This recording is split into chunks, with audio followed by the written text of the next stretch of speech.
Story की शुरुआत होती है लूना से। लूना के पेरेंट्स का डिवोर्स तब हो गया था जब वो बहुत छोटी थी और तब से वो हमेशा अपनी माँ के साथ ही रहती आई थी। उसके फादर उसकी ग्रोइंग अप जर्नी में मुश्किल से ही नजर आए। 11वीं ग्रेड की समर वेकेशन के दौरान लूना की माँ ने उससे कहा कि वो अपने फादर से मिले। उसके फादर मिस्टर वेइगो जब उसे घर ले जा रहे थे तो लूना ने हेडफोन्स लगा लिए और खिड़की के बाहर गिरती बारिश को देखने लगी। तभी उसकी नजर एक लड़के पर पड़ी जो साइकिल पर था और अभी अभी रुका था। उसने अचानक सिर घुमाया और लूना को देख लिया। लूना ने उस वक्त बिल्कुल एक्सपेक्ट नहीं किया था कि यही लम्हा उन दोनों की किस्मत जोड़ देगा। घर पहुंचने के बाद लूना की स्टेप मदर ने उसके लिए टेबल भरकर खास डिशेस तैयार की हुई थी। खाने के बाद वो उसके रूम में आई और पूछा कि क्या वो काफी कपड़े लाई है, वरना वो कल उसे शॉपिंग करवा देंगे। लूना को धीरे धीरे महसूस होने लगा कि उसे कुछ छुपाया जा रहा है। वो अपने स्टेप मदर से पूछने वाली थी, लेकिन उसके फादर ने फौरन उसे रोक दिया। इस झगड़े के दौरान गलती से उसका ब्रेसलेट टूट गया। लूना को गुस्सा तो आया, लेकिन उसने अपने इमोशंस कंट्रोल कर लिए। अगले दिन वो ऑनलाइन गई और एक सिल्वर ज्वेलरी स्टोर ढूंढने लगी ताकि ब्रेसलेट रिपेयर करवा सके। उसे चिंग ही सिल्वर ज्वेलरी स्टोर मिला,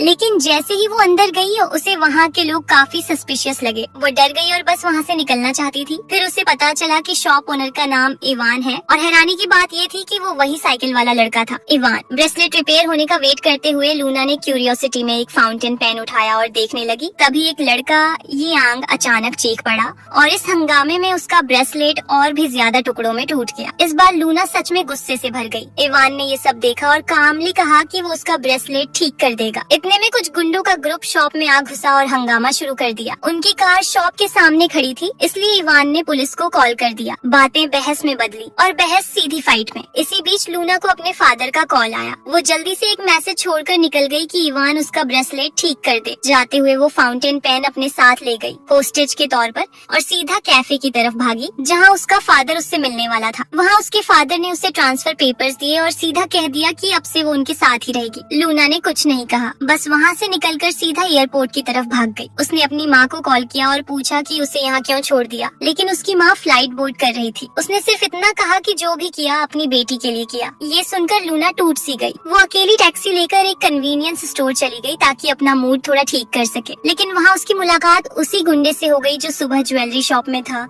और वो उसे धमकाने लगा। तभी इवान अचानक वहाँ आ गया। गुंडा उसे देखकर डर गया और भागकर अपने लीडर को बुलाने चला गया। इवान बिल्कुल नहीं डरा, वो अकेला ही पूरे ग्रुप का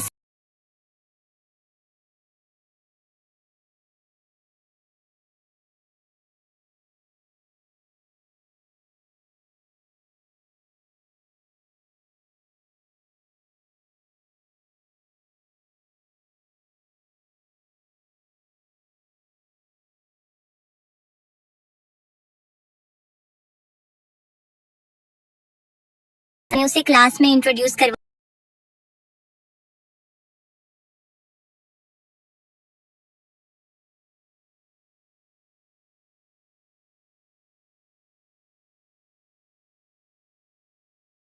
स्टूडेंट है, लेकिन लूना को इस बात से बिल्कुल डर नहीं लगा। बाद में लेलिन उसे कैफेटेरिया ले गया। उसने देखा कि लूना ने अभी तक स्टूडेंट कार्ड नहीं बनवाया, तो उसने अपना कार्ड यूज करके उसका खाना पे कर दिया। लेकिन जैसे ही वो बैठी, लेलिन ने एक छोटी सी नोटबुक निकाली और लिख लिया कि लूना उसकी 155 युआन की कर्जदार है। फिर उसने कैजुअली बताया कि पिछले सेमेस्टर में इवान ने अपने डेस्कमेट को इतना मारा था कि वो हॉस्पिटल पहुंच गया। इसलिए उसने लूना को एडवाइस दी कि वो अपनी सीट चेंज कर ले, लेकिन इस बात ने लूना को डराया नहीं बल्कि उसकी क्यूरियोसिटी और बढ़ा दी। अगले दिन सुबह जैसे ही वो रूम से बाहर निकली, उसकी मुलाकात मिंग शू से हुई जो उसका हाफ ब्रदर था। उसने लूना को इग्नोर किया, लेकिन लूना ने ऐसे जवाब दिए कि वो लगभग अपना दूध पीकर घुटने लगा। स्कूल पहुंचकर लूना ने अपने फादर को कॉल किया और कहा कि वो डॉर्मेट्री में रहना चाहती है, लेकिन उन्होंने सीधा मना कर दिया। और उसी वक्त पास ही धूप सेकता हुआ इवान उसकी ये बात सुन रहा था। लूना ऑलरेडी उदास थी। तभी उसने अचानक अपनी आंखों के सामने एक स्कूल वायलेंस का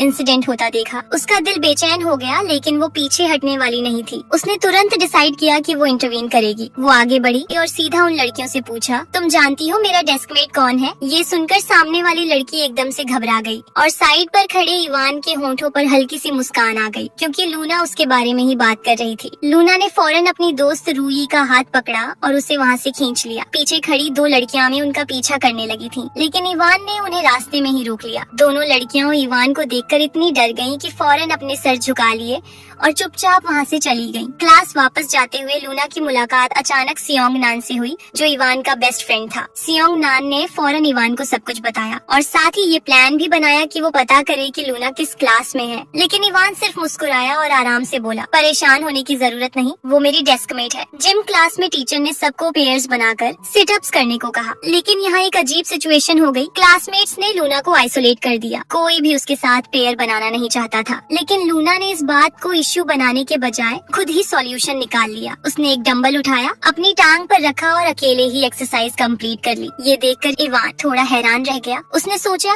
ये लड़की इतनी सिंपल नहीं है, और इवान भी अब इस लड़की के बारे में और ज्यादा क्यूरियस होने लगा। अगले दिन स्कूल में लूना ने इवान को उसका फाउंटेन पेन वापस दिया। सिर्फ इतना ही नहीं, बल्कि वो एक नई पेन टिप भी ढूंढ कर लाई थी, जो ब्रोकन टिप की जगह परफेक्टली फिट हो सकती थी। इवान सच में सरप्राइज हो गया। वो काफी अरसे से इस पेन टिप को ढूंढ रहा था, लेकिन उसे कभी नहीं मिली थी। कुछ ही देर बाद वेई गु और गुआन कुछ दिनों के लिए ट्रिप पर चले गए। जाने से पहले उन्होंने लूना और मिंगशू को कहा कि वो एक दूसरे का ख्याल रखें। एयरपोर्ट से वापस आते हुए मिंगशू ने लूना को घर के पास बस स्टॉप पर उतार दिया। उसने बहाना बनाया कि उसे कोई जरूरी काम है, इसलिए वो उसे घर नहीं ले जा सकता। लूना वहाँ से चल ही रही थी कि अचानक तेज बारिश शुरू हो गई। मजबूरन वो एक कन्वीनियंस स्टोर में चली गई ताकि बारिश से बच सके, और यहीं उसकी मुलाकात फिर से इवान से हो गई। इस बार इवान के साथ एक बहुत प्यारी सी बिल्ली भी थी। मौका देखकर इवान ने लूना को अपने घर बुलाया ताकि वो उसका रिपेयर्ड ब्रेसलेट ले सके। ब्रेसलेट बिल्कुल ठीक देखकर लूना के चेहरे पर खुशी आ गई और उसने दिल से इवान की तारीफ की। इवान ने फौरन लूना को डिनर के लिए रुकने को कहा और इस बार लूना ने बिना हिचकिचाहट के हाँ कर